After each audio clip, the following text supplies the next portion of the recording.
Spring break starts next week for many students, including those here in Duval County. Last year, Jacksonville and the state as a whole really experienced low tourism because of the pandemic. Joining me now with what we can expect this year is Visit Jacksonville President and CEO Michael Corrigan. Michael, thank you so much, as always, for being with us. It's great to be here, Jennifer. Good to see you. Good to see you, too. How will this spring break season differ from last year? Well, it's going to be a lot different because last year is right when the pandemic started. And if everybody remembers, tourism came to a grinding halt at that point, and everyone was told to stay home. So this year, everybody's coming back out, and we're looking forward to welcoming a number of people into our community as spring break starts this week. What do you think turnout is going to look like? Well, first and foremost, Jacksonville's not your typical spring break location. It's much more family trips and family orientated than it is a bunch of college students coming into town. So we anticipate a lot of people flocking to our beaches in the coming week. You just saw the weather forecast for the week, and it's going to be a gorgeous week of weather here in Jacksonville. So we expect a lot of people to come in town and visit and take advantage of the great outdoors that we have here in Jacksonville. Kind of piggybacking off of that, what types of vacations do you think that we will see more of? Well, you're going to see a combination of things. That's probably what makes Jacksonville such a popular destination. Obviously, we have the amazing beaches that we have down there, but we also have a ton of outdoor activities to do. And then for those that want to go indoors, we have great attractions and museums. The amazing zoo we have here. There's so many choices for people to do in Jacksonville that it makes a great place for a family or anybody to come and spend spring break with us. And right now, safety is still top of mind for many people. How are hotels and businesses keeping people safe? Well, when the pandemic started, the hotels stopped and said, okay, what can we do to keep them safe? And they worked with local, state, and national organizations to make sure that there was a system-wide approach. And each chain has different policies that they put in place, but everybody knows that the safety of the visitors are number one.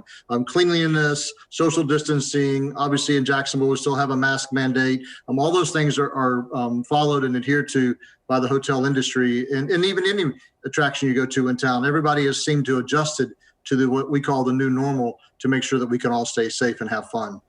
How is the recovery going here in Northeast Florida after the last year? Well, last year was the worst year ever. April was virtually no tourism at all, but Jacksonville's rebounded tremendously well.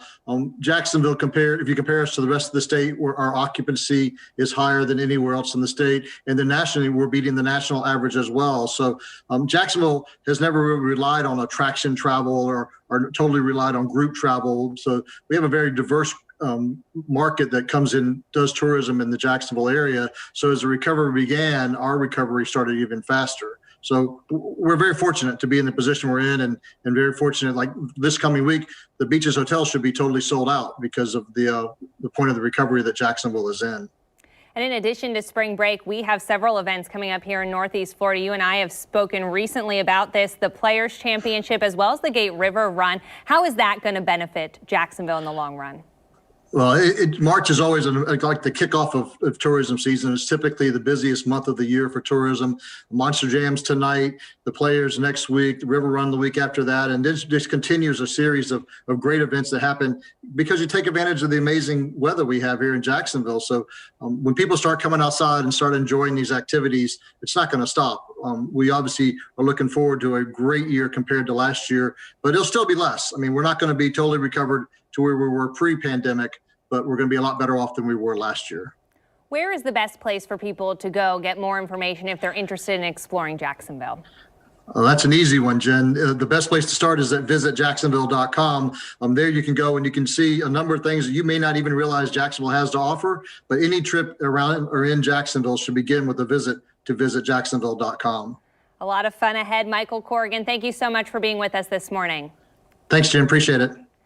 Again, Duval County students have spring break next week. Clay County students will get their spring break the week after, from the 15th through the 19th.